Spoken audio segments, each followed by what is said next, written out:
술집년 주제에 네가 결혼한다고?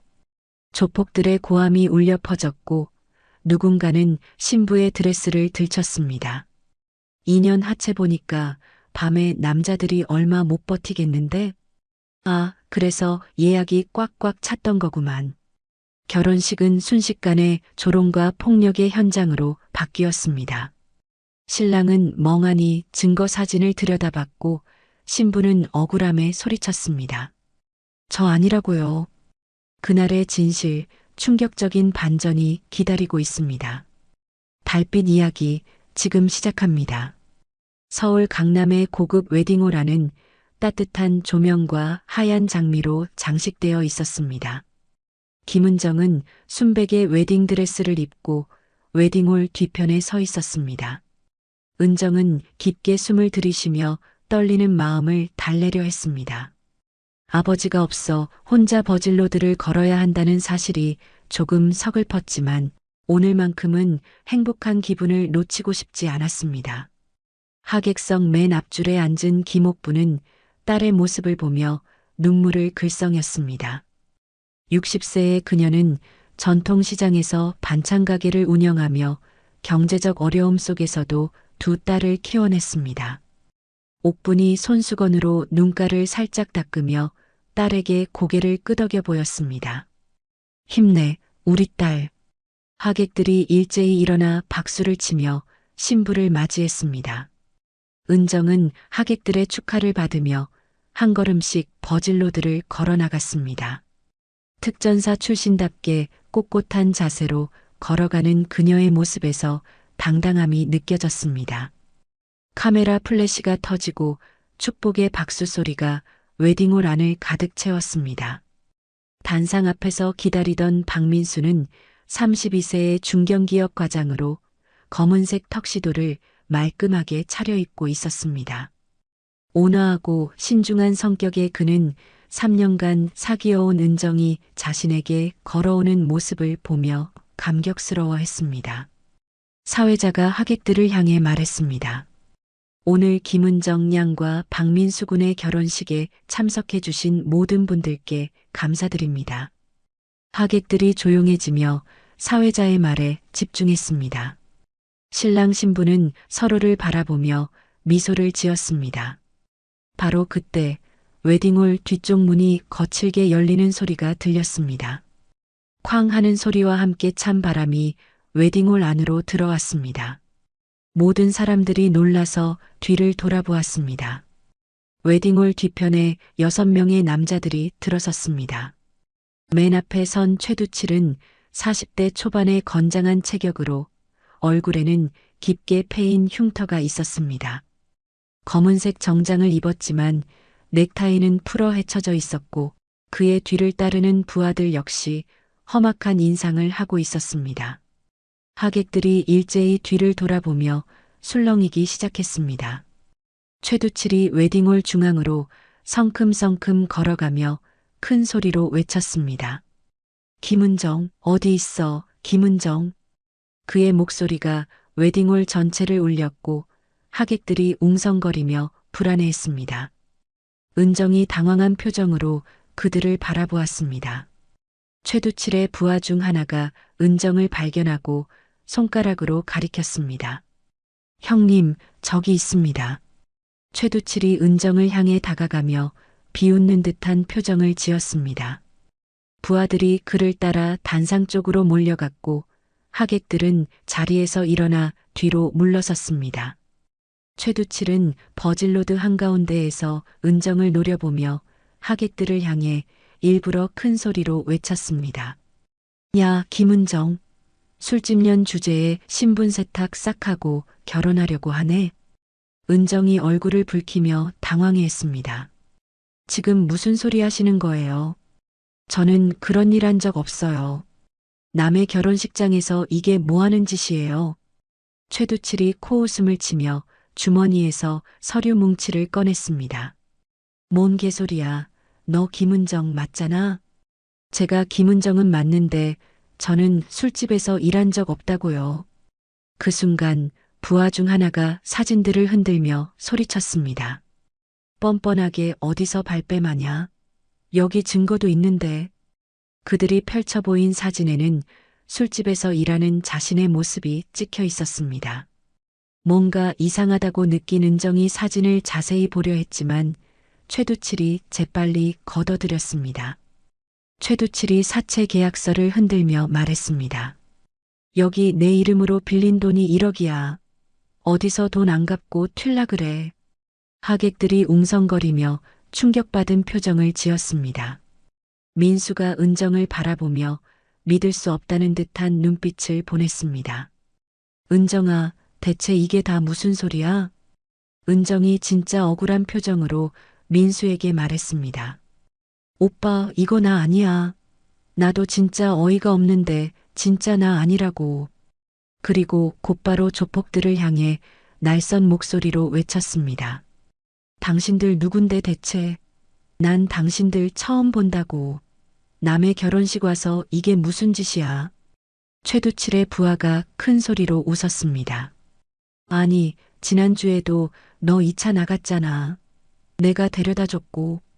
근데 지금 와서 처음 본다고? 인연 뻔뻔한 거 보소. 또 다른 부하가 은정에게 다가서며 위협적인 말투로 말했습니다. 술집에서 몸 팔아가며 돈 벌던 년이 순결한 척하네. 그가 은정을 끌고 가기 위해 그녀의 웨딩드레스를 거칠게 움켜잡으려 했습니다. 하지만 그 순간 은정은 특전사 출신의 본능이 작동하기 시작했습니다. 은정이 드레스를 한 손으로 걷어 올리며 재빠르게 몸을 돌렸습니다. 자신의 드레스를 잡으려는 부하의 손목을 잡고 비틀어 제압했습니다. 아! 부하가 비명을 지르며 바닥에 무릎을 꿇었습니다. 은정이 다른 부하가 달려들자 드레스 치마를 발로 차올려 그의 시야를 가린 후 정확한 급소 타격을 가했습니다. 두 번째 부하도 쓰러졌습니다. 하객들이 비명을 지르며 출입구 쪽으로 달려나가기 시작했습니다. 도망쳐. 경찰 불러. 웨딩홀이 순식간에 아수라장이 되었습니다. 하지만 나머지 4명의 부하들이 동시에 은정을 에워쌌습니다. 웨딩드레스의 무거운 치마와 하이힐이 은정의 움직임을 크게 제한했습니다. 은정이 균형을 잃으며 비틀거리자 부하들이 재빠르게 그녀의 팔을 붙잡았습니다. 최두칠이 만족스러운 표정으로 바라보며 말했습니다. 역시 밤마다 몸쓰는 일을 하니까 몸놀림이 좋네. 은정이 몸부림치며 소리쳤습니다. 놓아. 이거 놓으라고. 나 아니라고 진짜. 민수가 결혼 반지를 끼운 손을 떨며 바라보고 있었습니다. 민수의 얼굴에 배신감과 분노가 섞인 복잡한 감정이 스쳤습니다. 3년간 사귀어온 여자가 이런 과거를 숨기고 있었다는 사실에 충격을 받았습니다. 민수가 손가락에서 결혼 반지를 빼며 떨리는 목소리로 말했습니다. 은정아, 이게 다 사실이야?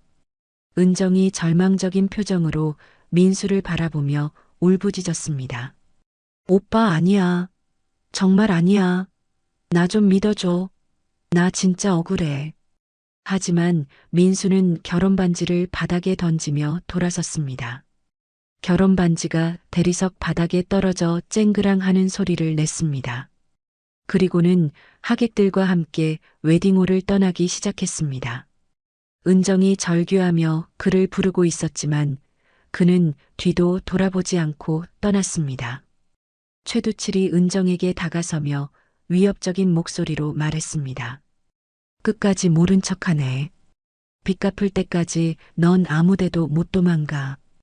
은정이 부하들에게 붙잡힌 채로 몸부림치며 소리쳤습니다. 정말 나 아니라고.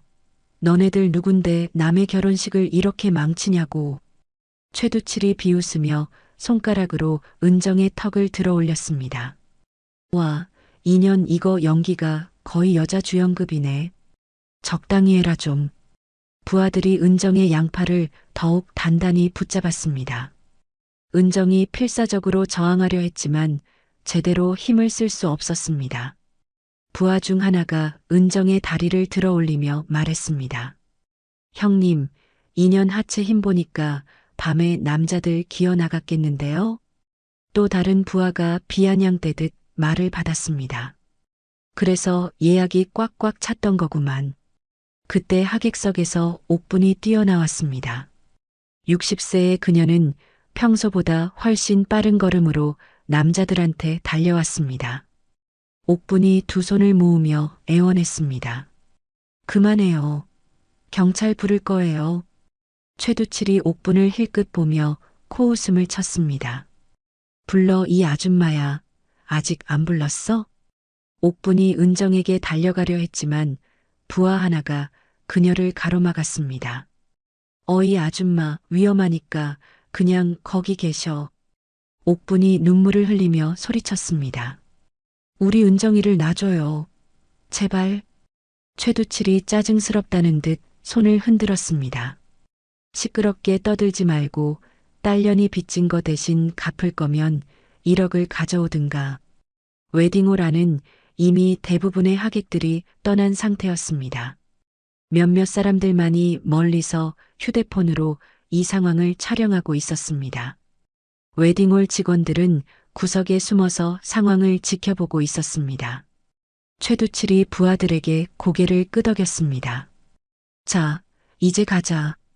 오늘은 결혼식 날이니까 웨딩드레스 입은 채로 일하러 가자. 부하들이 은정을 들어 올리려 하자 은정이 마지막 힘을 다해 저항했습니다. 부하들이 은정을 더욱 단단히 붙잡으며 웨딩홀 출구 쪽으로 끌고 갔습니다. 옥분이 따라오려 했지만 부하 하나가 그녀를 밀쳐내며 말했습니다. 아줌마는 여기 있으라고. 따라오면 더 위험해져. 옥분이 바닥에 주저앉으며 오열했습니다. 최두칠 일당이 은정을 웨딩홀 밖으로 끌고 나갔습니다. 주차장에는 검은색 승합차가 대기하고 있었습니다. 부하들이 은정을 차 뒷자리에 밀어넣으며 최두칠이 마지막으로 웨딩홀을 돌아보며 비웃었습니다. 승합차 문이 쾅 하고 닫히며 은정의 절규 소리가 차 안에 갇혔습니다. 차량이 웨딩홀을 떠나며 검은 연기를 뿜어내고 사라졌습니다. 웨딩홀 앞에는 옥분이 혼자 남아 하늘을 보며 절망적으로 울고 있었습니다.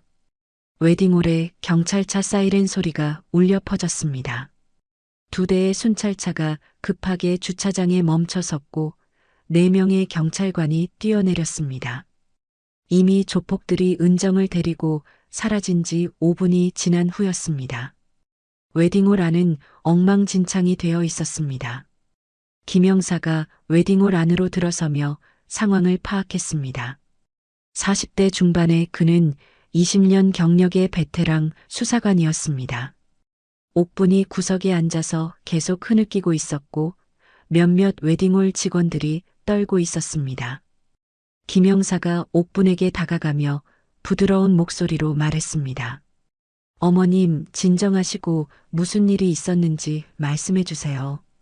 옥분이 눈물을 닦으며 떨리는 목소리로 대답했습니다.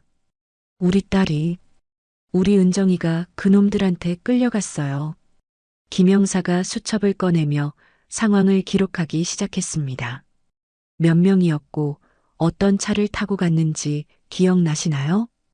옥분이 고개를 끄덕이며 말했습니다. 6명이었어요. 검은색 큰 차, 승합차 같았어요. 다른 경찰관이 웨딩홀 직원에게 CCTV 영상 확인을 요청했습니다. 웨딩홀 매니저가 떨리는 손으로 CCTV 모니터를 켰습니다. 화면에는 최두칠 일당이 들어오는 모습과 은정을 끌고 나가는 장면이 선명하게 기록되어 있었습니다. 김영사가 모니터를 자세히 보며 말했습니다. 차량 번호가 보이네요. 바로 추적 들어가겠습니다. 또 다른 경찰관이 무전기로 상황을 본청에 보고했습니다. 본청, 강남구 웨딩홀에서 신부 납치 사건 발생.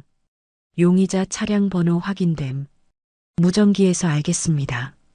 즉시 전 경찰서에 수배령 내리겠습니다라는 답변이 들려왔습니다. 김영사가 옥분을 부축하며 말했습니다. 어머님, 경찰서로 가서 자세한 진술을 해주셔야겠어요. 옥분이 일어서며 불안한 표정으로 물었습니다. 우리 딸 찾을 수 있을까요? 김 형사가 안심시키듯 말했습니다. 걱정 마세요. CCTV도 있고 목격자도 많으니까 곧 찾을 거예요. 옥분이 고개를 끄덕이며 경찰차에 올라탔습니다. 창문 밖으로 엉망이 된 웨딩홀이 보였고 그녀의 눈에서 다시 눈물이 흘러내렸습니다. 경찰서 조사실에서 옥분이 김 형사 앞에 앉아 있었습니다. 형광등 불빛 아래서 그녀의 얼굴은 더욱 초췌해 보였습니다. 김 형사가 생수통을 건네며 말했습니다. 천천히 말씀해 주세요. 그 사람들이 왜 따님을 데려갔는지 이유를 아시나요? 잘 모르겠어요. 우리 딸이 무슨 사채를 썼다면서 술집에서 일한다고. 그런데 우리 딸은 전혀 그럴 애가 아니거든요. 조폭들이 다른 사람과 착각한 건 아닐까요? 옥분이 생수를 한 모금 마시며 생각에 잠겼습니다. 사진까지 들고 있었는데 그 사진에 정말 우리 딸과 똑같은. 옥분이 갑자기 얼굴을 들며 말했습니다. 혹시 설마 지혜와 착각한 건 아닐까요? 김 형사가 의아한 표정을 지으며 물었습니다. 지혜요? 그게 누구죠? 옥분이 한숨을 쉬며 설명했습니다. 은정이 쌍둥이 언니예요. 10년 전에 가출해서 연락이 끊겼어요. 김 형사가 관심을 보이며 상황을 기록했습니다. 쌍둥이라면 얼굴이 똑같겠네요. 그 언니분이 무슨 일을 저질렀을 가능성이 있나요? 옥분이 불안한 표정으로 고개를 저었습니다. 모르겠어요. 그 아이가 무슨 일을 했는지 10년 동안 아무 소식도 없었어요. 김 형사가 수첩에 메모하며 말했습니다. 명의도용 가능성이 있겠네요. 쌍둥이 동생 이름으로 뭔가를 했을 수도 있고요. 옥분이 갑자기 걱정스러운 표정을 지으며 말했습니다. 그럼 우리 은정이는 괜찮을까요? 김 형사가 고개를 끄덕이며 안심시켰습니다. 그럴 가능성이 높아 보입니다. 일단은 잡혀간 따님을 구출하는 게 우선입니다. 옥분이 두 손을 모으며 애원했습니다. 네 형사님, 제발 우리 딸 좀 구해주세요. 제발이요. 한편 달빛상가 지하에 위치한 조폭 아지트는 음침하고 습한 냄새가 진동했습니다. 형광등이 깜빡거리며 불안정한 빛을 내뿜고 있었고 벽에는 곰팡이 자국이 여기저기 보였습니다. 은정이 의자에 묶인 채로 앉아 있었습니다. 웨딩드레스는 이미 곳곳이 찢어져 있었고 그녀의 팔은 단단히 묶여 있었습니다. 최두칠이 담배를 피우며 은정 앞에 섰습니다. 그의 얼굴에는 만족스러운 표정이 떠올라 있었고 부하들이 주변에서 지키고 있었습니다. 최두칠이 담배 연기를 은정의 얼굴에 뿜으며 말했습니다. 빚다 갚을 때까지 여기서 일하기로 했잖아. 근데 왜 갑자기 연락도 씹고 이제 와서 대체 왜 이러는 거야 진짜? 은정이 고개를 들며 절규했습니다. 정말 나 아니라고. 사람 잘못 본 거라고. 부하 중 하나가 큰 소리로 웃으며 말했습니다. 무슨 기억상실이라도 생겼냐? 아님 너 요즘 연기 배우냐? 배우 준비해? 다른 부하가 주머니에서 사진들을 꺼내며 은정에게 보여줬습니다. 이래도 모르겠어? 내가 술집에서 일할 때 찍은 사진들이잖아. 은정이 사진을 자세히 보니 자신과 똑같이 생긴 얼굴이었지만 분명히 본인이 아니었습니다. 은정이 깨달음의 표정을 지으며 말했습니다. 이건 내가 아니라 쌍둥이 언니 같은데? 최두칠이 코웃음을 치며 담배를 바닥에 던졌습니다. 이건 또 무슨 개소리야. 쌍둥이? 그런 변명은 처음 들어본다. 은정이 필사적으로 설명했습니다. 정말이라고. 나한테 쌍둥이 언니가 있다고. 부하가 은정의 뺨을 때리며 소리쳤습니다. 닥쳐. 끝까지 발뺌할 거야? 은정의 뺨이 빨갛게 부어올랐고 입가에서 피가 흘러내렸습니다. 은정이 눈물을 흘리며 계속 말했습니다. 아니, 나 진짜 아니라고 이 새끼들아. 최두칠이 짜증스럽다는 듯 손을 흔들었습니다. 또 다른 부하가 술병을 들고 와서 은정 앞에 놓았습니다. 형님, 인연이 계속 다채롭게 거짓말하는데 어떻게 할까요? 최두칠이 은정의 턱을 거칠게 잡으며 말했습니다. 좋아, 기억이 안 난다면 다시 떠올려줘야지. 그가 부하들에게 고개를 끄덕이자 그들이 은정 주변으로 몰려들었습니다. 그 시각 경찰서 상황실에서는 긴급 상황이 진행되고 있었습니다. 대형 모니터에는 시내 곳곳에 CCTV 영상이 실시간으로 송출되고 있었고 10여 명의 수사관들이 바쁘게 움직이고 있었습니다. 김 형사가 무전기를 들고 급박한 목소리로 지시했습니다. 차량 번호 12조 3456 달빛상가 지하로 들어가는 게 발견됐습니다.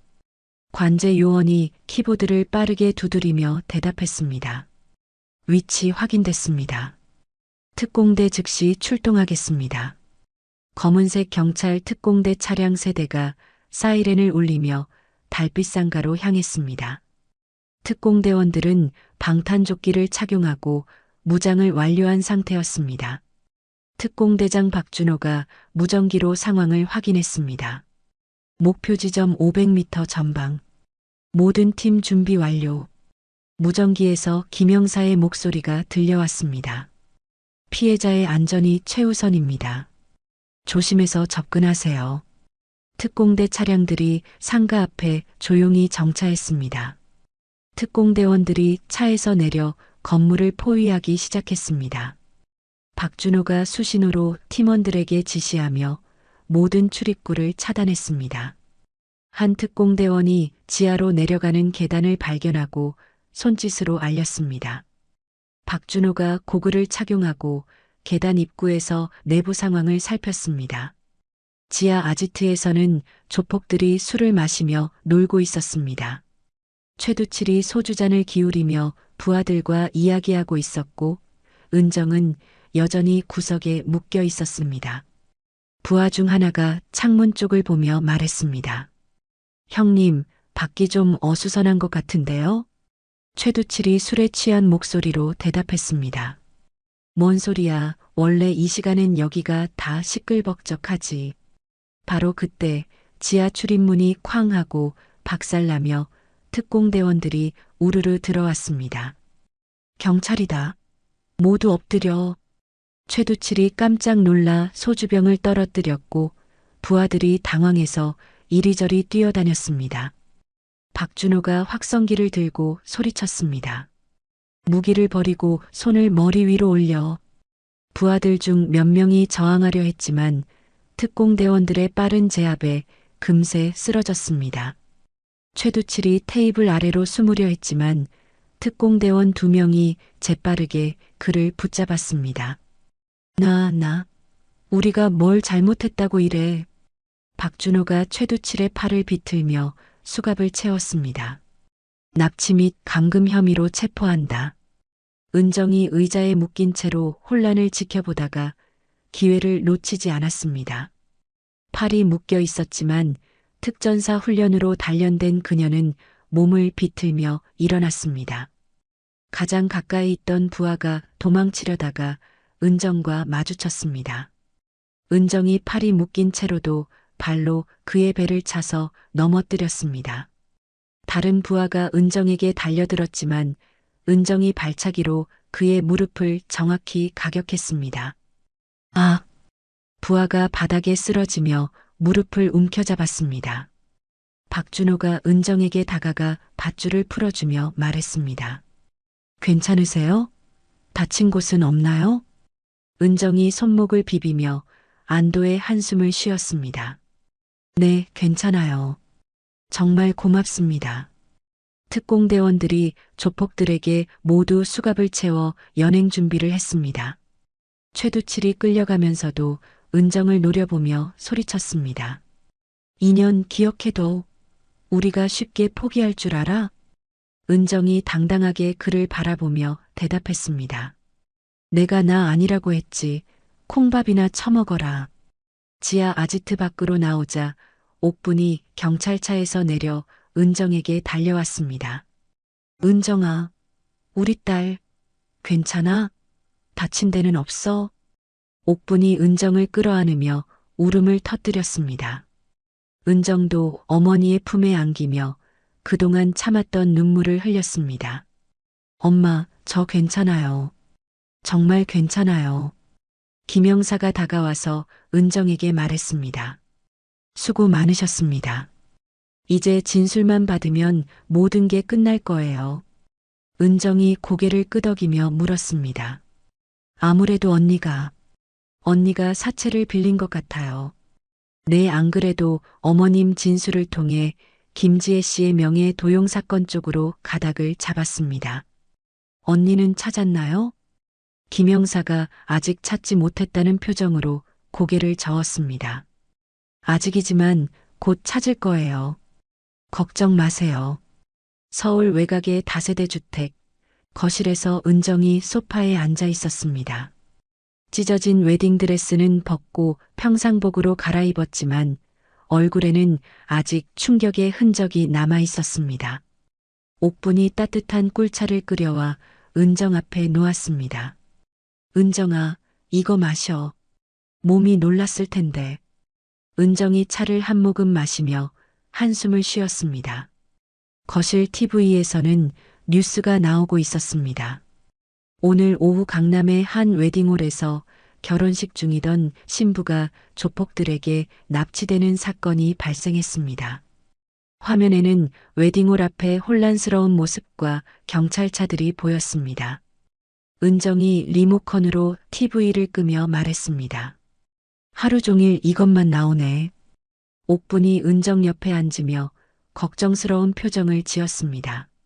민수 씨한테 연락해봤어? 오해 풀어야지. 은정이 고개를 저으며 쓸쓸하게 말했습니다. 아직 뭐라고 말해야 할지 모르겠어요. 그래도 전화를 하긴 해야 하는데. 그때 집 밖에서 누군가의 발걸음 소리가 들려왔습니다. 천천히 조심스럽게 계단을 올라오는 소리였습니다. 옥분이 귀를 기울이며 말했습니다. 누가 오나? 은정도 소파에서 일어나 현관 쪽을 바라봤습니다. 현관 앞에서 초인종이 울리는 대신 작은 목소리가 들려왔습니다. 은정아. 그 목소리는 떨리고 있었고 10년이 지났지만 여전히 익숙했습니다. 은정이 깜짝 놀라며 현관 쪽으로 뛰어갔습니다. 옥분도 뒤따라 일어났습니다. 은정이 문을 열자 수척하고 초라한 모습의 여자가 서 있었습니다. 28세의 김지혜였지만 10년의 세월이 그녀를 많이 변하게 만들었습니다.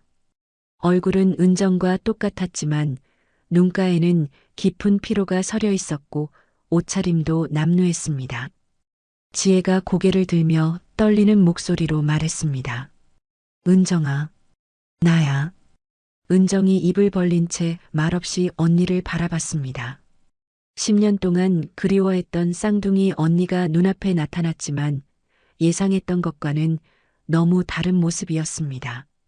옥분이 뒤에서 지혜를 보더니 눈물을 터뜨리며 소리쳤습니다. 지혜야, 이 나쁜 계집애. 옥분이 지혜에게 달려가 그녀를 끌어안으며 울었습니다. 어디서 뭐라고 살았어? 10년 동안 소식도 없이. 지혜가 어머니의 품에 안기며 눈물을 흘렸습니다.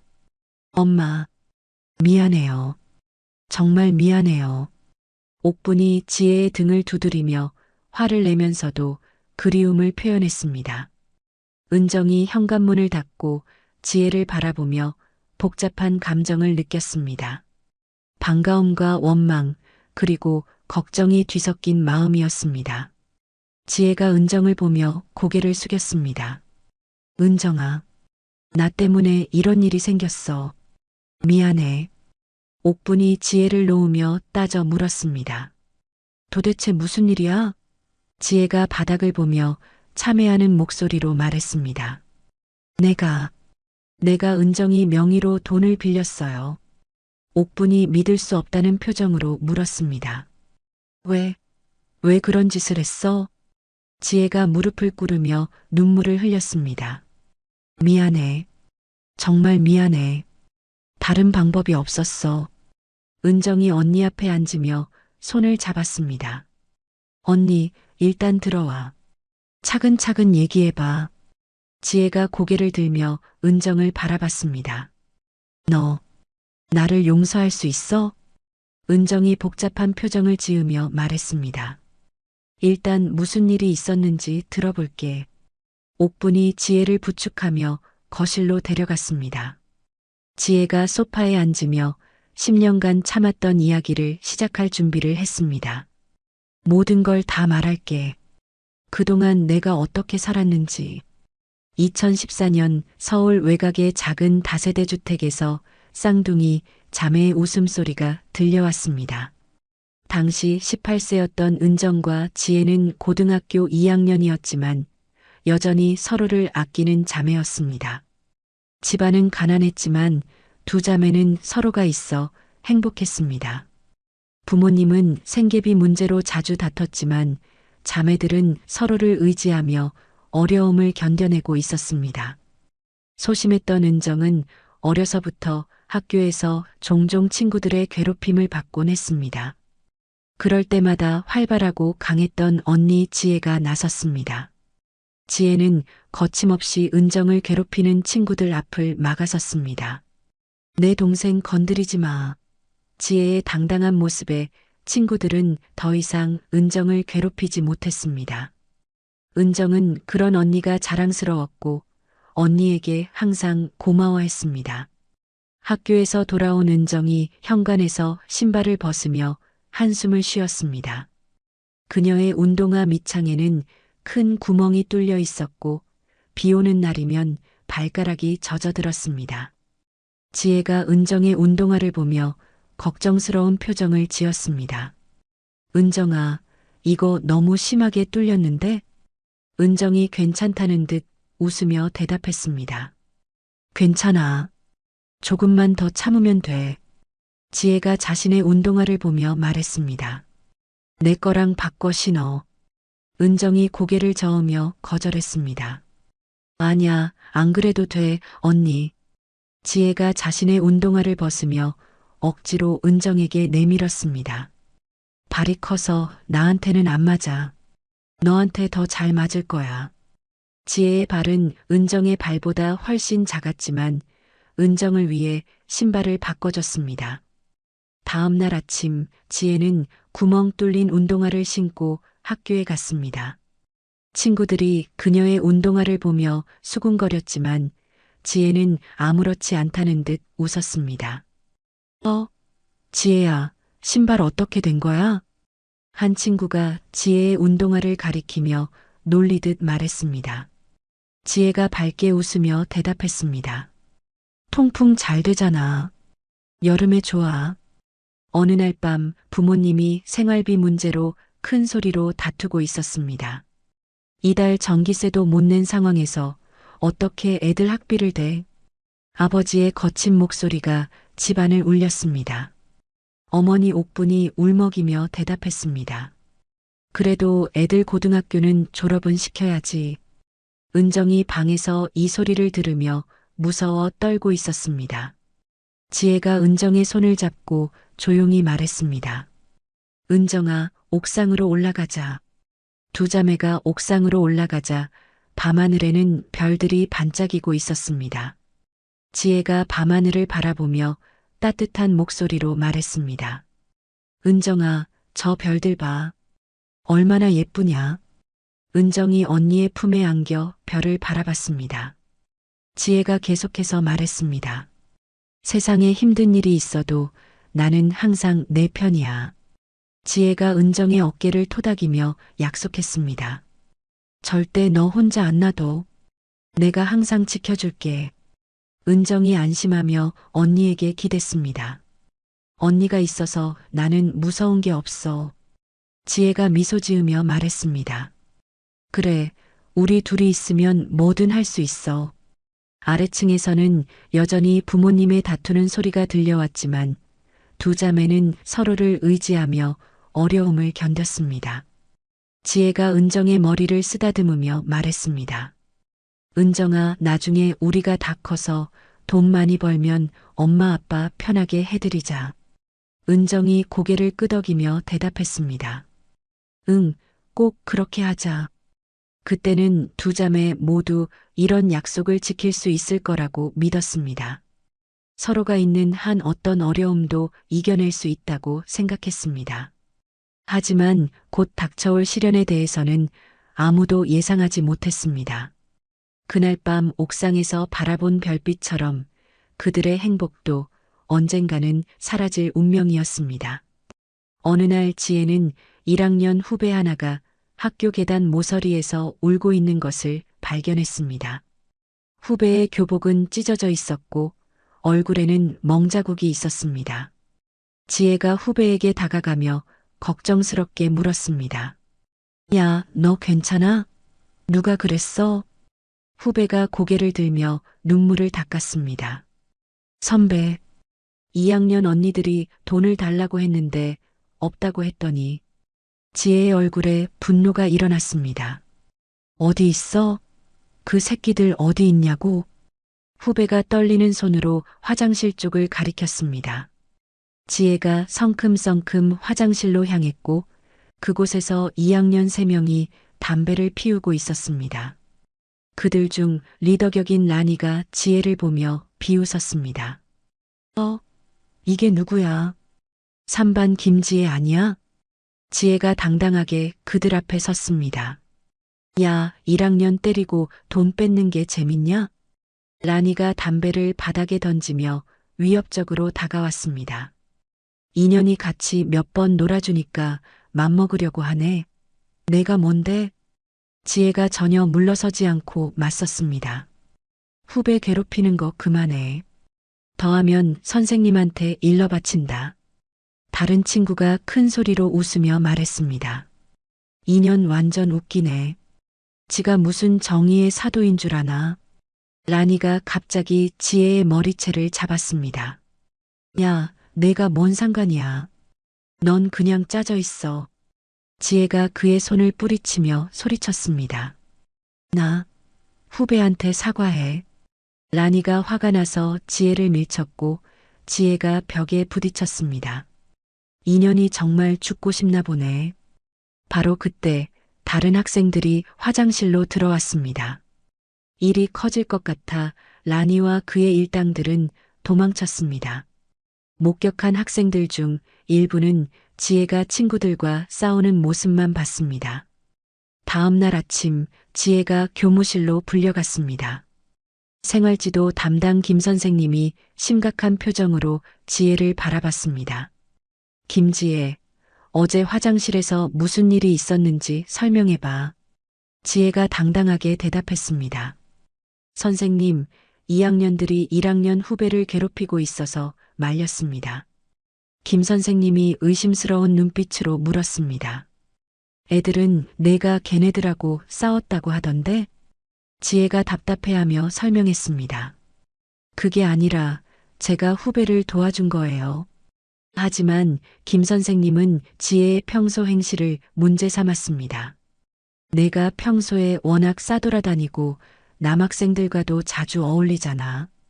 결국 지혜는 일방적으로 가해자로 몰렸습니다. 학교 측은 지혜의 해명을 제대로 들으려 하지 않았습니다. 오히려 문제 학생이라는 낙인을 찍었습니다. 지혜가 아무리 억울하다고 말해도 아무도 믿어주지 않았습니다. 그날 저녁 지혜가 집에 돌아오자 부모님이 기다리고 있었습니다. 학교에서 연락이 온 상태였습니다. 아버지가 화가 나서 소리쳤습니다. 내가 학교에서 싸웠다며? 내가 무슨 싸움닭이야? 지혜가 억울해하며 해명했습니다. 아빠, 그게 아니에요. 제가 후배를 도와준 거라고요. 하지만 부모님도 학교 말만 믿었습니다. 옥분이 실망한 표정으로 말했습니다. 지혜야, 엄마가 너를 어떻게 키웠는데 이런 일을. 지혜가 절망적인 표정으로 외쳤습니다. 엄마까지 나를 안 믿어요? 아버지가 더욱 화를 내며 말했습니다. 너 때문에 우리 가족이 동네에서 손가락질 받겠다. 은정이 방에서 이 모든 것을 듣고 있었습니다.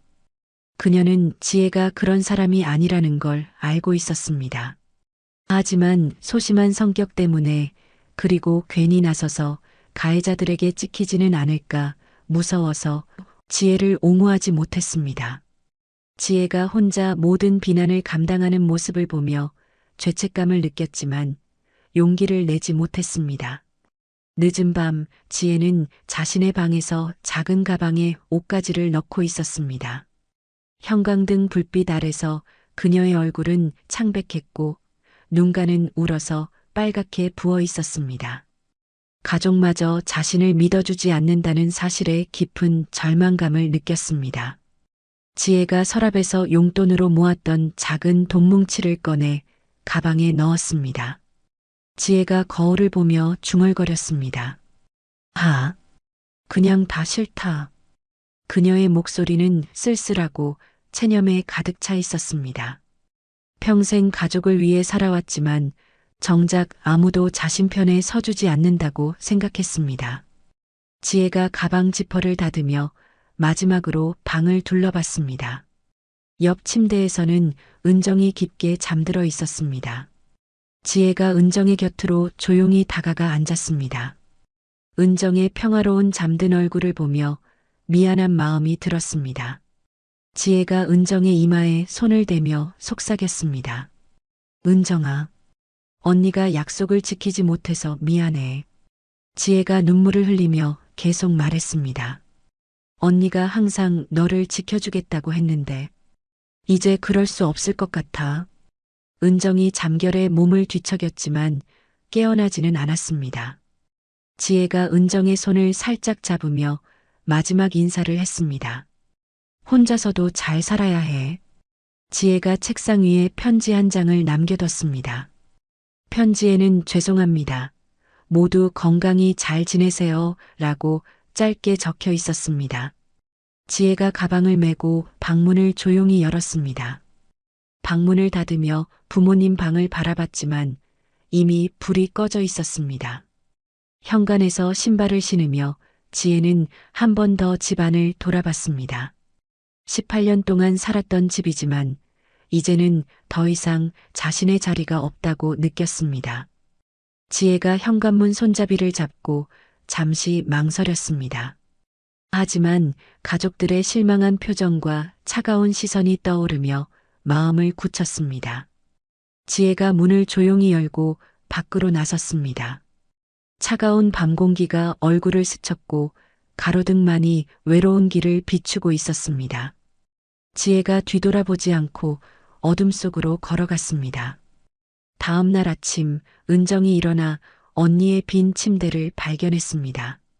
언니, 은정이 방 안을 둘러보니 지혜의 옷가지들이 모두 사라져 있었습니다. 책상 위에 편지를 발견한 은정이 급히 읽어보고 경악했습니다. 엄마, 아빠, 언니가 없어졌어요. 옥분이 뛰어와서 상황을 파악하고는 오열했습니다. 지혜야, 우리 지혜. 아버지도 뒤늦게 후회하며 동네를 뒤졌지만 이미 지혜는 찾을 수 없었습니다. 은정이 자신의 나약함을 자책하며 울었습니다. 내가 언니를 막았어야 했는데, 내가 언니를 지켜줬어야 했는데, 옥분이 은정을 안으며 같이 울었습니다. 하지만 이미 때는 늦었고 지혜는 어둠 속으로 사라진 후였습니다. 그날 이후 은정은 자신의 소심함과 나약함을 극복하기 위해 운동을 시작했습니다. 언니를 지켜주지 못한 죄책감이 그녀를 변화시켰습니다. 다시는 소중한 사람을 지키지 못하는 일이 없도록 하자. 은정이 이런 다짐을 하며 나약함을 극복할 수 있었고 졸업 이후 특전사의 길을 걷기 시작했습니다. 10년이 지난 지금까지도 가족들은 지혜를 기다렸습니다. 하지만 그 긴 세월 동안 지혜가 어떤 고생을 했는지는 아무도 몰랐습니다. 그 밤의 선택이 지혜에게 어떤 시련을 가져다 줄지도 예상하지 못했습니다. 다음에 서울 외곽 공장에서 지혜가 컨베이어 벨트 앞에 서 있었습니다. 손에는 군데군데 상처가 나 있었고 손톱 밑에는 기름때가 끼어 있었습니다. 공장 직원들은 어린 지혜를 대수롭지 않게 여겼습니다. 공장장이 지혜에게 소리쳤습니다. 야, 김지혜. 포장하는 속도가 너무 느려. 지혜가 숨을 헐떡이며 대답했습니다. 죄송합니다. 더 빨리 하겠습니다. 다른 작업자가 비웃으며 말했습니다. 고등학교도 제대로 안 나온 애가 뭘 할 줄 알겠어. 그냥 집에나 가지. 지혜가 참고 견디며 계속 일했습니다. 작은 고시원 방세와 생활비를 빼면 거의 남는 돈이 없었습니다. 그래도 지혜는 언젠가는 상황이 나아질 거라고 믿었습니다. 몇 달 후 지혜는 24시간 식당에서 설거지 일을 구했습니다. 밤 10시부터 아침 6시까지 일하는 야간 근무였습니다. 끝없이 쌓이는 그릇들을 씻어내는 일은 단조롭고 힘들었습니다. 식당 사장은 지혜를 함부로 대했습니다. 식당 사장이 지혜에게 화를 냈습니다.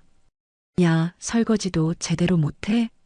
이것 봐, 기름때가 그대로 있잖아. 지혜가 고개를 숙이며 사과했습니다. 죄송합니다. 다시 하겠습니다. 사장이 계속해서 트집을 잡았습니다. 이런 식으로 일할 거면 다른 데 가서 해. 지혜의 손은 세제 때문에 갈라지고 거칠어졌습니다. 잠을 제대로 못 자서 눈 밑에는 다크서클이 짙게 생겼습니다. 그래도 지혜는 포기하지 않고 열심히 일했습니다. 언젠가는 더 좋은 일을 찾을 수 있을 거야.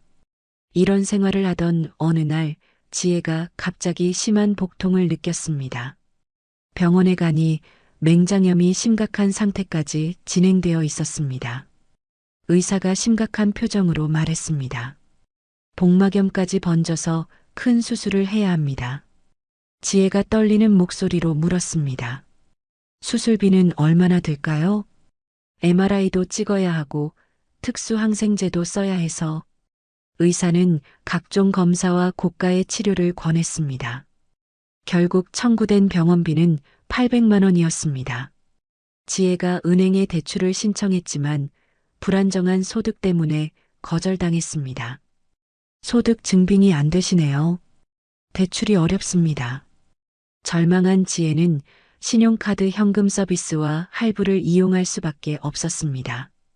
연 24%의 높은 금리였지만 다른 방법이 없었습니다. 그 후 지혜는 카드 빚을 갚기 위해 밤낮 없이 일했습니다. 편의점과 공장을 오가며 이중 근무를 했고 쉬는 날도 없었습니다. 겨우겨우 카드 빚을 다 갚고 나서 지혜는 반지하 월세방에서 살며 돈을 모으기 시작했습니다. 5년 동안 정말 악착같이 모아서 드디어 5천만 원을 모았습니다. 지혜는 반지하 생활에서 벗어나고 싶었습니다. 비싼 월세를 내느니 차라리 전세이자를 부담하는 편이 더 이득이라고 판단한 그녀는 그동안 모아둔 돈을 모두 털어 전세집을 마련했습니다. 이제 좀 안정된 생활을 할 수 있겠다. 하지만 계약한 전세집은 깡통 전세였습니다. 집주인이 사기를 쳐서 보증금을 돌려받을 수 없게 되었습니다. 지혜는 하루아침에 무일푼이 되었고 전세자금 대출 3천만 원만 남았습니다. 더 이상 갈 곳도 없고 대출받을 곳도 없는 절망적인 상황이었습니다. 전세 피해자 단톡방에서 누군가 글을 올렸습니다. 물라이트 코인으로 저 전세 사기 손에 다 메웠어요. 한 달에 40% 수익 보장.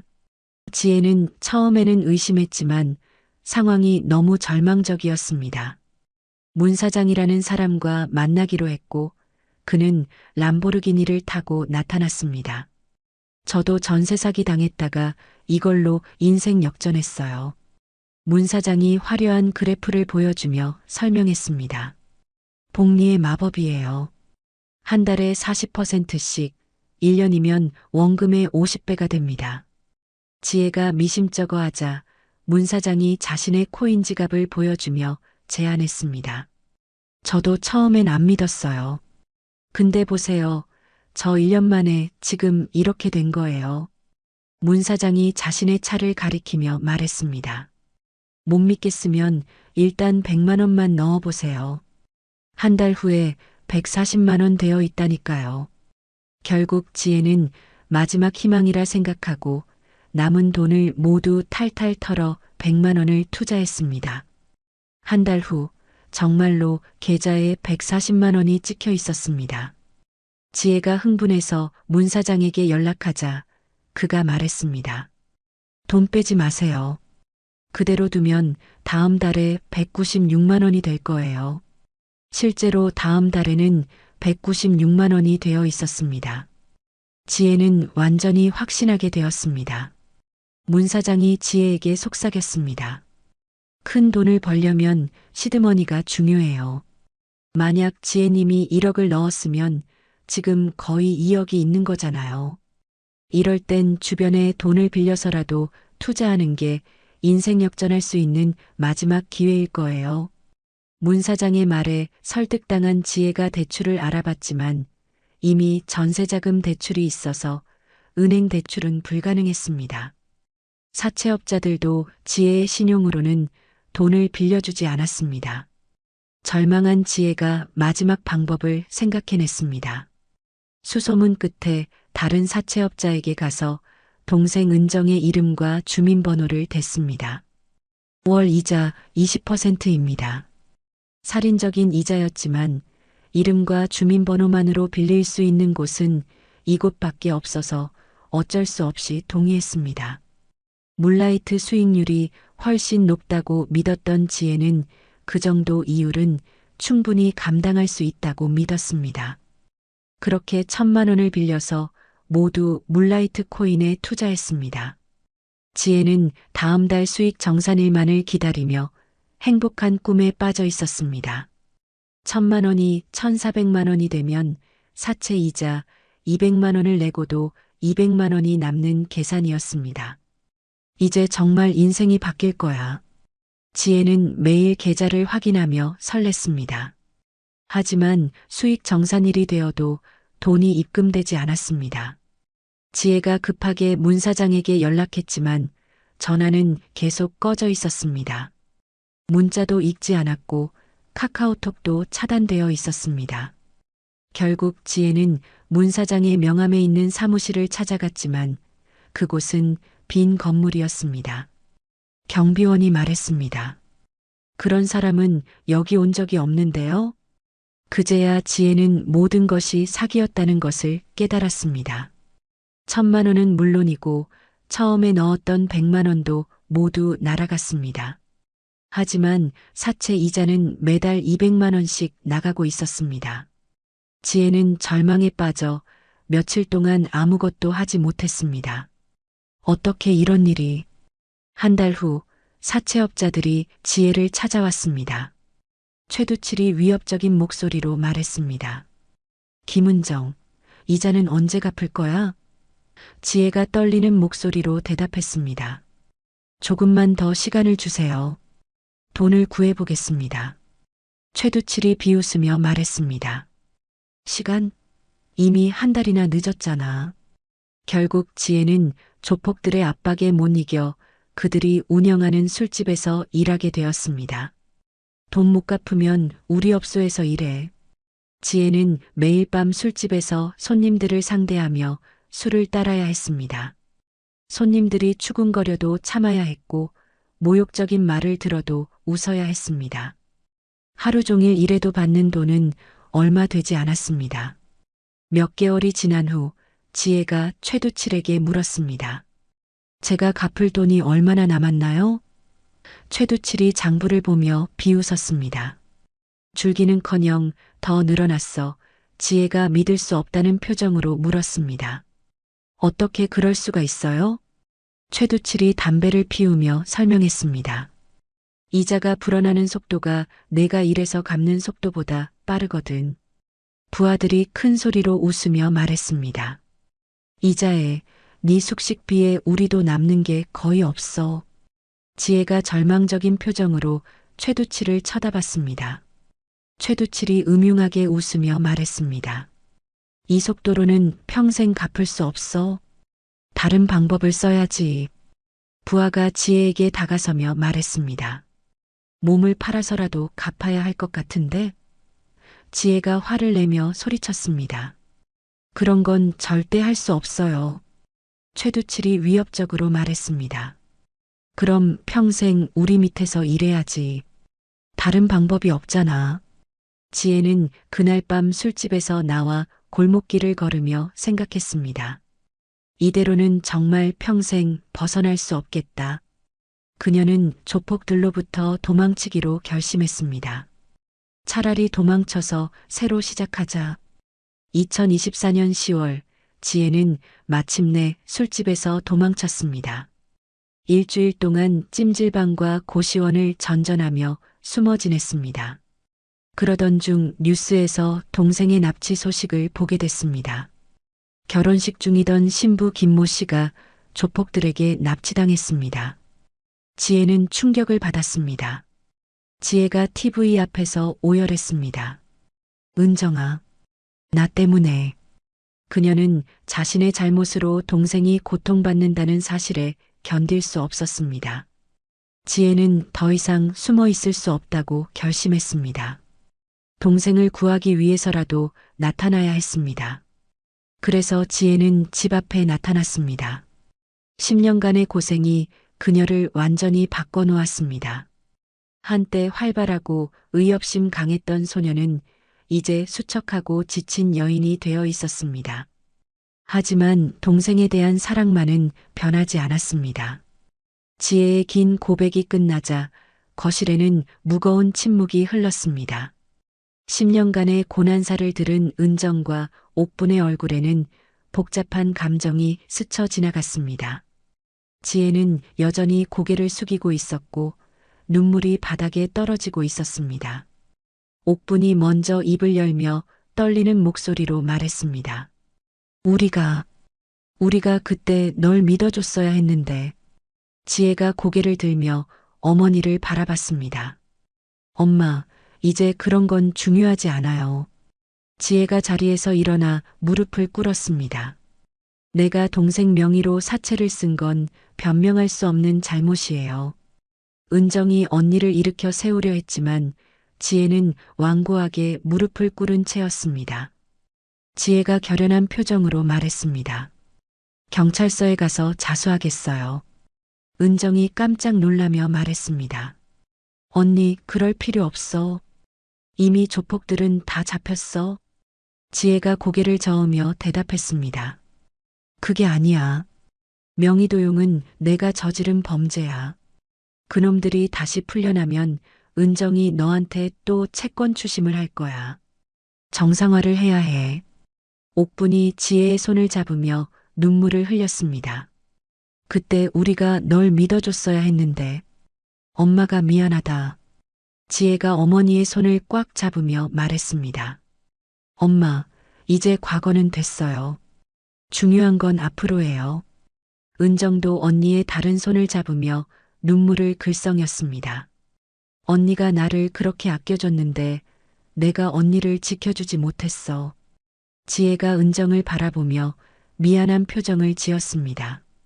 은정아, 내가 잘못한 건 없어. 다 내가 한 선택이었어. 은정이 고개를 저으며 말했습니다. 내가 그때 더 용기를 냈어야 했어. 언니를 혼자 두면 안 됐는데. 지혜가 은정의 뺨을 쓰다듬으며 따뜻하게 말했습니다. 너는 이미 충분히 용기 있는 사람이 됐어. 특전사까지 됐잖아. 옥분이 두 딸을 번갈아 보며 말했습니다. 이제 우리 가족이 다시 뭉쳤구나. 지혜가 한숨을 쉬며 현실적인 문제를 꺼냈습니다. 하지만 은정이 네 예비 신랑한테도 가서 사과해야 해. 은정이 걱정스러운 표정을 지었습니다. 내 행복을 망친 건 내 잘못이니까 내가 직접 사과할게. 은정이 언니의 어깨를 붙잡으며 말했습니다. 언니, 혼자 하지 마. 같이 가자. 지혜가 고개를 끄덕이며 동의했습니다. 그래, 진실을 다 말해야지. 옥분이 걱정스럽게 물었습니다. 민수 씨가 이해해 줄까? 은정이 불안해하며 대답했습니다. 모르겠어요. 너무 큰 충격을 받은 것 같았어요. 지혜가 은정을 안심시키듯 말했습니다. 진심으로 사과하면 분명 이해해 줄 거야. 지혜가 결심에 찬 표정으로 말했습니다. 내일 경찰서에 가서 자수할게. 그 전에 민수 씨한테도 사과하러 가자. 은정이 고개를 끄덕이며 동의했습니다. 응, 모든 걸 정리하자. 지혜가 창문 밖을 바라보며 중얼거렸습니다. 이번엔 정말 좋은 언니가 될게. 은정이 언니의 어깨에 손을 올리며 말했습니다. 언니는 이미 좋은 언니야. 항상 그랬어. 세 사람은 서로를 끌어안으며 10년 만의 재회를 기뻐했습니다. 비록 앞길이 순탄하지는 않겠지만 이제 함께할 수 있다는 희망이 있었습니다. 강남의 한 조용한 카페에서 은정이 휴대폰을 들고 민수에게 전화를 걸었습니다. 옆에는 지혜가 긴장한 표정으로 앉아 있었고 두 손을 무릎 위에 올리고 있었습니다. 은정이 떨리는 목소리로 말했습니다. 오빠 나야, 은정이. 전화기 너머로 민수의 차가운 목소리가 들려왔습니다. 은정이 용기를 내어 말했습니다. 오빠, 한 번만 만날 수 있을까? 설명할 게 있어. 민수가 잠시 침묵한 후 대답했습니다. 설명? 뭘 더 설명할 게 있어? 은정이 애원하듯 말했습니다. 정말 중요한 얘기야. 제발 한 번만. 민수가 한숨을 쉬며 말했습니다. 좋아. 하지만 길게 할 얘기는 없을 거야. 30분 후 민수가 카페에 들어왔습니다.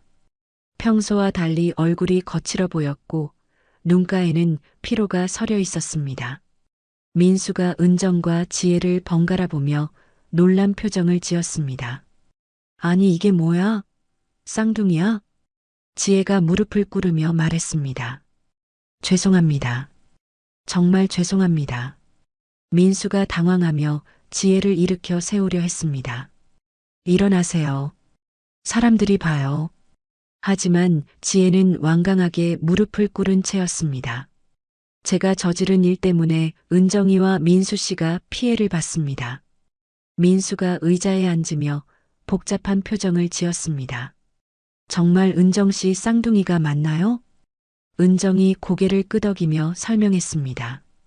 응, 10년 전에 가출한 쌍둥이 언니야. 민수는 은정과 지혜를 번갈아 바라보며 말을 잇지 못했습니다. 지혜가 고개를 들며 솔직하게 말했습니다. 제가 은정이 명의로 사채를 썼습니다. 민수가 충격받은 표정으로 물었습니다. 명의도용이라는 뜻인가요? 지혜가 눈물을 흘리며 고백했습니다. 네, 제가 동생 이름을 써서 돈을 빌렸어요. 민수가 은정을 바라보며 말했습니다. 그럼 은정이는 정말 억울한 게 맞네요? 은정이 고개를 끄덕이며 대답했습니다. 내가 말했잖아, 나 아니라고. 지혜가 다시 절하며 사과했습니다. 모든 게 제 잘못입니다. 은정이는 완전히 무고해요. 민수가 한동안 침묵하며 생각에 잠겼습니다. 그의 마음속에서는 복잡한 감정들이 교차했습니다. 은정에 대한 사랑과 배신감, 그리고 안도감이 뒤섞여 있었습니다. 민수가 천천히 입을 열었습니다. 은정이의 결백함이 증명된 건 다행인데, 하지만 민수의 목소리에는 여전히 상처가 묻어났습니다. 하지만 조금 시간은 필요하겠어요. 부모님에게도 다시 얘기해 봐야 하고, 민수가 은정의 손을 조심스럽게 잡으며 말했습니다. 지혜가 감격하며 말했습니다. 고맙습니다. 정말 고맙습니다. 민수가 지혜를 일으켜 세우며 말했습니다. 이제 일어나세요. 과거는 과거니까. 은정이 눈물을 글썽이며 민수를 바라봤습니다. 오빠 미안해. 정말 미안해. 민수가 은정의 눈물을 닦아주며 말했습니다. 은정이 내 잘못이 아니잖아. 지혜가 마지막으로 민수에게 부탁했습니다.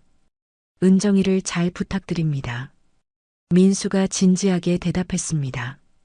네, 저도 은정이를 믿어주지 못해 미안하네요. 은정이 두 사람을 번갈아 보며 안도의 한숨을 쉬었습니다. 이제 진실이 밝혀졌고 새로운 시작이 가능해 보였습니다. 강남의 고급 아파트, 박민수의 집 거실에서 긴장감이 감돌고 있었습니다. 민수의 아버지 박정호는 60대 초반의 엄격한 인상을 한 회사 임원이었습니다.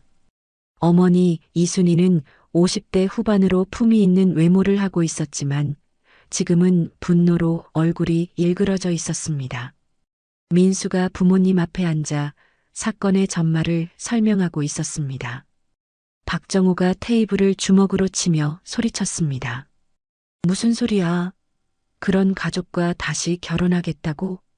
민수가 침착하게 대답했습니다. 아버지, 은정 씨는 잘못이 없어요. 언니가 명의를 도용한 거라고요. 이순희가 손으로 이마를 짚으며 한숨을 쉬었습니다. 민수야, 그게 중요한 게 아니야. 이순희가 격분하며 말했습니다. 세상에 여자가 얼마나 많은데 굳이 그런 술집에서 일하는 집안과 민수가 어머니의 말을 끊으며 설명했습니다. 어머니, 그건 은정 씨가 아니라 언니예요. 박정우가 화를 내며 소리쳤습니다. 언니든 동생이든 상관없어. 그런 가족과 연결되면 우리 가문에 먹칠한다. 민수가 일어서며 부모님을 마주봤습니다. 가문이 그렇게 중요해요? 이순희가 믿을 수 없다는 표정으로 아들을 바라봤습니다. 민수야, 내가 지금 뭐라고 하는 거니? 민수가 단호한 목소리로 대답했습니다. 저는 은정 씨와 결혼하겠어요. 박정우가 자리에서 벌떡 일어나며 소리쳤습니다. 이 자식이 정말 부모 말을 안 듣겠다는 거야? 민수가 처음으로 부모에게 맞서며 말했습니다. 부모님 말씀은 항상 들어왔어요. 하지만 이번만은 안 돼요. 이순희가 울먹이며 애원했습니다. 민수야, 엄마 말 좀 들어라. 다른 좋은 여자 얼마든지 있어. 민수가 고개를 저으며 단호하게 말했습니다. 저는 은정 씨가 좋아요. 다른 사람은 생각할 수 없어요. 박정우가 협박하듯 말했습니다. 그럼 유산 상속도 포기하는 거로 알아라. 민수가 망설임 없이 대답했습니다. 좋아요. 제가 스스로 살아갈 수 있어요. 이순희가 충격받은 표정으로 말했습니다. 민수야, 정말 그럴 거야? 우리를 버리고? 민수가 어머니의 손을 잡으며 말했습니다. 어머니를 버리는 게 아니에요. 제 선택을 존중해 달라는 거예요. 박정우가 화가 나서 거실을 걸어다니며 말했습니다. 이런 일이 동네에 소문나면 우리가 어떻게 살아? 민수가 아버지를 똑바로 보며 말했습니다. 아버지, 체면보다 중요한 게 사랑이에요. 이순희가 비웃으며 말했습니다. 사랑? 사랑으로 밥 먹고 살아? 민수가 진지하게 대답했습니다. 저희가 열심히 일해서 살겠어요. 박정우가 마지막 카드를 꺼내며 말했습니다. 그럼 우리와는 연을 끊는 걸로 알아. 민수가 잠시 망설였지만 곧 결심을 굳혔습니다. 그렇게 하시겠다면 어쩔 수 없죠. 이순희가 아들의 단호한 모습에 놀랐습니다. 민수야, 정말? 민수가 부모님께 깊게 절하며 말했습니다. 지금까지 키워주셔서 감사했어요. 박정우가 분노하며 소리쳤습니다. 당장 나가. 내 아들이라고 생각하지 마. 민수가 침착하게 자신의 방으로 가서 짐을 싸기 시작했습니다. 이순희가 아들의 방문 앞에서 울며 말했습니다. 민수야, 마음 바뀌면 언제든 돌아와. 민수가 문을 열고 어머니를 바라보며 말했습니다. 어머니, 저는 은정 씨 없이는 살 수 없어요. 박정우가 마지막으로 경고했습니다. 후회해도 늦어. 민수가 가방을 들고 집을 나서며 말했습니다. 후회하지 않을 거예요. 부모님은 아들이 나가는 모습을 지켜보며 복잡한 심정이었습니다. 민수는 돌아보지 않고 집을 떠났습니다. 그의 마음속에는 은정에 대한 사랑만이 가득했습니다. 서울지방경찰청 앞에서 지혜가 은정과 옥분과 함께 걸어가고 있었습니다. 지혜는 단정한 옷을 입고 있었지만 얼굴에는 긴장감이 역력했습니다. 은정이 언니의 손을 잡으며 격려했습니다. 언니, 용기 내. 우리가 함께 있잖아. 옥분도 딸의 어깨를 토닥이며 말했습니다. 지혜야, 이제 정말 새로 시작하는 거야. 경찰서 민원실에서 지혜가 접수 담당자에게 말했습니다. 자수하러 왔습니다. 담당자가 놀란 표정으로 물었습니다.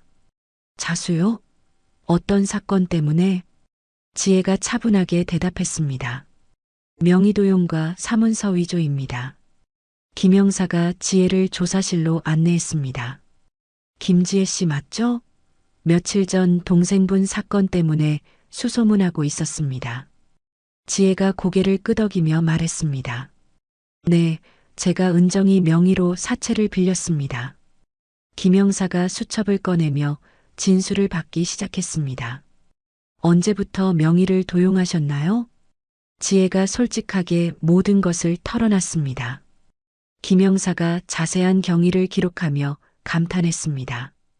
이렇게 자세하게 자수하는 경우는 드문데요. 지혜가 진심 어린 표정으로 말했습니다. 더 이상 거짓말하고 싶지 않아요. 며칠 후 검찰청에서 지혜의 사건을 검토했습니다. 담당 검사가 사건 서류를 보며 수사관에게 말했습니다. 이 사건, 조폭들의 불법 고리대출 부분도 함께 수사해야겠어. 수사관이 대답했습니다. 네, 이미 최두칠 일당의 대출 내역을 분석 중입니다. 수사 결과 놀라운 사실이 드러났습니다. 조폭들이 적용한 금리가 법정 최고 금리를 10배나 초과했습니다. 담당 변호사가 지혜에게 설명했습니다. 김지혜 씨, 이미 갚은 돈으로 원금과 법정 이자는 충분히 상환됐습니다. 지혜가 믿을 수 없다는 표정으로 물었습니다. 그럼 더 이상 빚이 없다는 뜻인가요? 변호사가 고개를 끄덕이며 확인했습니다. 네, 오히려 조폭들이 당신에게 과도한 이자를 받아간 거죠. 지혜가 안도의 한숨을 쉬며 눈물을 흘렸습니다. 10년 동안의 악몽이 끝났네요. 하지만 변호사가 현실을 일깨워줬습니다. 다만 명의도용 자체는 별개의 문제입니다. 법원에서 지혜의 첫 공판이 열렸습니다. 판사가 지혜에게 물었습니다. 피고인은 기소 내용을 모두 인정합니까? 지혜가 당당하게 대답했습니다. 네, 모두 인정합니다. 방청석에서는 은정과 옥분, 그리고 민수까지 지켜보고 있었습니다. 검사가 구형했습니다. 피고인의 명의도용 행위는 분명한 범죄 행위입니다. 하지만 자수한 점과 피해 회복 의지를 고려하여 징역 1년을 구형합니다. 지혜의 변호사가 최후 변론했습니다. 피고인은 극한 상황에서 어쩔 수 없는 선택을 했으며 깊이 반성하고 있습니다. 마지막으로 지혜가 최후 진술을 했습니다. 저는 제가 저지른 잘못을 깊이 반성합니다. 지혜의 목소리가 법정에 울려 퍼졌습니다. 특히 동생에게 피해를 준 것이 가장 죄송합니다. 판사가 지혜의 진심을 느끼며 고개를 끄덕였습니다. 한 달 후 선고 공판에서 판사가 판결을 선고했습니다. 피고인을 징역 1년에 집행유예 2년을 선고한다. 지혜가 담담하게 판결을 받아들였습니다. 판사가 덧붙여 말했습니다. 피고인의 반성을 인정하나 사회적 책임을 다하도록 사회봉사명령 120시간을 부과한다. 지혜가 고개를 들며 판사를 바라봤습니다. 피고인은 집행유예 기간 중 다시는 이런 일이 없도록 성실히 생활하기 바란다. 판결이 끝나고 지혜가 법정 밖으로 나왔습니다. 가족들이 그녀를 맞이했고 지혜는 무릎을 꿇고 사과했습니다. 정말 미안해요. 다시는 이런 일 없을 거예요. 옥분이 지혜를 일으켜 세우며 말했습니다. 이제 정말 새 사람이 되어야 해. 은정도 언니의 손을 잡으며 격려했습니다. 언니, 이제 우리가 함께 새 출발하자. 일주일 후 지혜는 사회봉사를 시작했습니다. 노인복지관에서 어르신들의 식사를 돕고 청소를 하는 일이었습니다. 처음에는 어색했지만 시간이 지나면서 지혜는 진정한 보람을 느끼기 시작했습니다. 한 할머니가 지혜에게 고마움을 표현했습니다. 지혜야, 내가 있어서 우리가 얼마나 편한지 몰라. 지혜가 할머니의 손을 잡으며 말했습니다. 할머니, 제가 더 고마워요. 저한테 이런 기회를 주셔서. 복지관 사회복지사도 지혜의 성실함에 감탄했습니다. 지혜 씨가 정말 열심히 하시네요. 어르신들이 많이 좋아하세요. 지혜가 미소 지으며 대답했습니다. 저도 여기서 많은 걸 배우고 있어요. 한 달이 지나자 지혜는 작은 식당에서 일을 시작했습니다. 매일 오전에는 사회봉사를, 오후에는 식당에서 일했습니다. 힘들었지만 지혜는 이전과 달리 마음이 평안했습니다. 정직하게 살아간다는 것이 얼마나 소중한지 깨달았습니다. 은정이 가끔 식당으로 찾아와 언니를 격려해줬습니다. 언니, 정말 많이 변했어. 얼굴이 밝아졌어. 지혜가 설거지를 하면서 은정에게 말했습니다. 은정아, 나 정말 행복해. 이렇게 떳떳하게 사는 게. 은정이 언니의 어깨를 토닥이며 대답했습니다. 나도 언니가 이렇게 변한 모습 보니까 정말 자랑스러워. 지혜가 눈물을 글썽이며 말했습니다. 이번엔 정말 좋은 언니가 될게. 약속해. 3달 후 지혜는 집행유예 기간을 성실히 보내며 완전히 달라진 사람이 되어 있었습니다. 사회봉사 120시간도 모두 마쳤고 식당에서도 안정적으로 일을 계속했습니다. 그녀의 얼굴에는 이전과 달리 평안함과 자신감이 넘쳐났습니다. 힘든 시간을 견뎌내며 진정한 성숙함을 얻었던 것입니다. 어느 토요일 오후 지혜가 노인복지관에서 자원봉사를 하고 있었습니다. 비록 의무적인 사회봉사는 끝났지만 그녀는 계속해서 어르신들을 돕고 있었습니다. 복지관 원장이 지혜에게 다가와 말했습니다. 지혜 씨, 정말 그동안 수고 많았어요. 어르신들이 지혜 씨를 얼마나 좋아하는지 몰라요. 지혜가 겸손하게 고개를 숙였습니다. 저야말로 여기서 많은 걸 배웠습니다. 원장이 미소 지으며 제안했습니다. 혹시 관심 있으시면 우리 복지관에서 정식으로 일해보시는 건 어때요? 지혜가 깜짝 놀라며 물었습니다. 저 같은 사람도 괜찮을까요? 원장이 진심으로 말했습니다. 과거는 중요하지 않아요. 지금의 지혜 씨가 어떤 사람인지가 중요하죠. 지혜가 눈물을 글썽이며 깊이 인사했습니다. 정말 감사합니다. 열심히 하겠습니다. 그날 저녁 지혜가 집에 돌아와 가족들에게 기쁜 소식을 전했습니다. 엄마, 은정아, 복지관에서 정식 직원으로 일하자고 하셨어. 옥분이 두 손을 모으며 기뻐했습니다. 정말? 우리 지혜가 이제 정말 제자리를 찾았구나. 은정이 언니를 끌어안으며 축하했습니다. 언니, 정말 축하해. 언니가 얼마나 노력했는지 내가 다 알아. 지혜가 가족들을 바라보며 진심으로 말했습니다. 정말 고마워요. 가족들이 믿어주지 않았다면 여기까지 올 수 없었을 거예요. 은정이 눈물을 흘리며 말했습니다. 언니, 이번엔 정말 좋은 언니가 된 것 같아. 저녁 시간 거실에서는 은정이 웨딩 카탈로그를 보며 결혼 준비를 하고 있었습니다. 지혜가 웃으며 물었습니다. 결혼식 준비는 어떻게 돼가? 은정이 행복한 표정으로 카탈로그를 보여주며 대답했습니다. 문제없이 잘 돼가고 있어. 이번엔 조용하게 진행하려고. 지혜가 의자에 앉으며 걱정스럽게 물었습니다. 시부모님 쪽은 괜찮대? 은정이 안도하는 표정으로 말했습니다. 시부모님 반대가 심했는데 민수 오빠가 초강수를 둬서 결국 잘 설득했대. 지혜가 다행스럽다는 표정으로 말했습니다. 다행이다. 이번에는 정말 다를 거야. 우리 가족 모두 행복하게 살자. 은정이 언니의 손을 잡으며 말했습니다. 언니도 결혼식에서 축사 좀 해줘.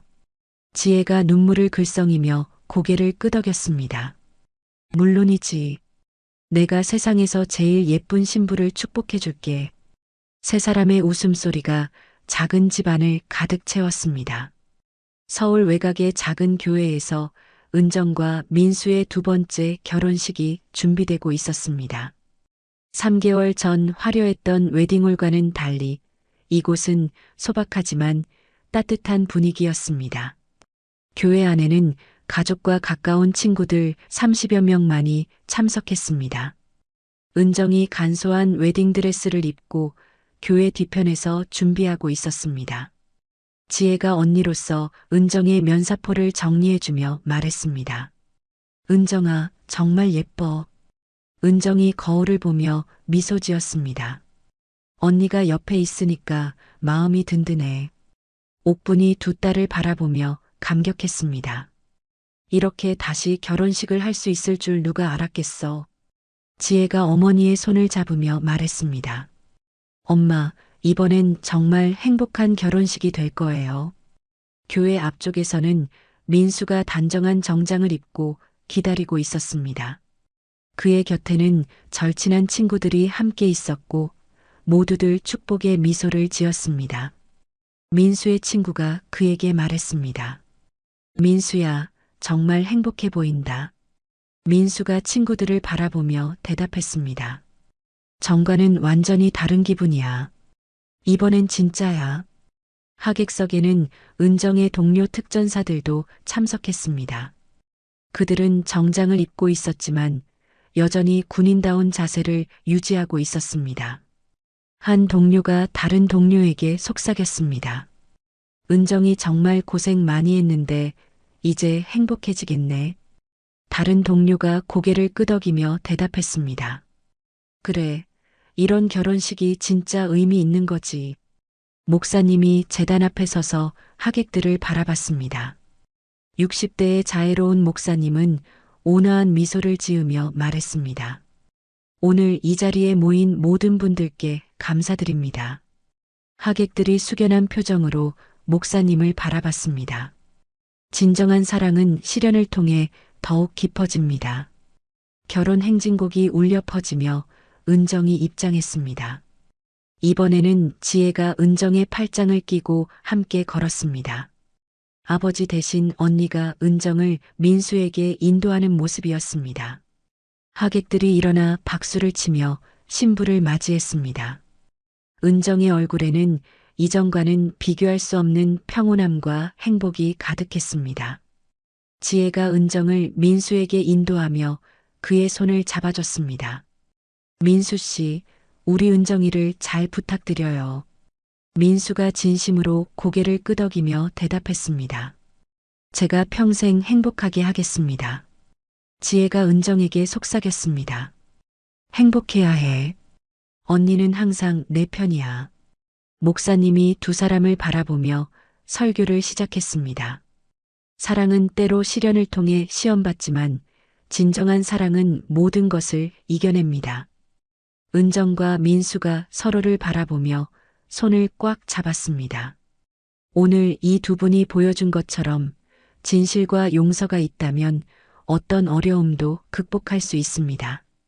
서약 시간이 되자 민수가 먼저 맹세했습니다. 은정 씨, 어떤 어려움이 와도 당신을 지키고 사랑하겠습니다. 은정이 눈물을 글썽이며 대답했습니다. 민수 오빠, 저도 평생 오빠만을 사랑하겠어요. 두 사람이 결혼 반지를 서로의 손가락에 끼워줬습니다. 목사님이 선언했습니다. 이제 두 분을 부부로 선언합니다.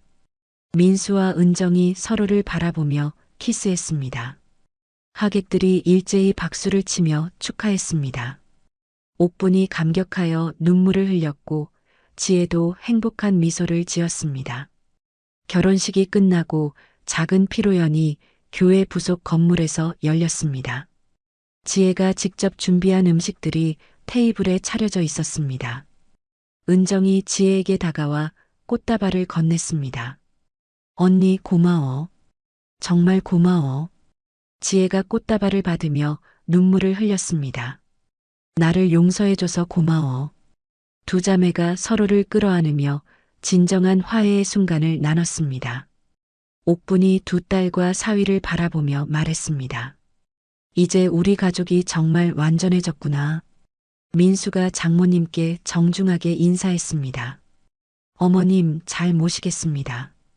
지혜가 민수에게 다시 한번 고마움을 표했습니다. 정말 고마워요. 은정이를 끝까지 믿어줘서. 해가 지면서 피로연이 마무리됐습니다. 3개월 전의 악몽 같은 결혼식과는 달리 이번에는 진정한 사랑과 용서로 가득한 아름다운 결혼식이었습니다. 모든 참석자들이 진심으로 두 사람을 축복했고 가족들의 얼굴에는 행복한 미소가 가득했습니다. 은정과 민수가 손을 잡고 교회를 나서며 지혜와 옥분이 그 뒤를 따랐습니다. 진정한 사랑이 모든 시련을 이겨낸 아름다운 하루였습니다. 오늘 이야기는 어떠셨나요? 혹시 마지막까지 들어주신 분이 계시다면 잘 들었다고 댓글 하나만 남겨주세요. 여러분에게도 달빛 같은 순간이 찾아올 거예요. 지금까지 달빛 이야기였습니다. 더 좋은 사연으로 다시 찾아뵙겠습니다. 늘 평온한 하루 되시길 바랍니다. 감사합니다.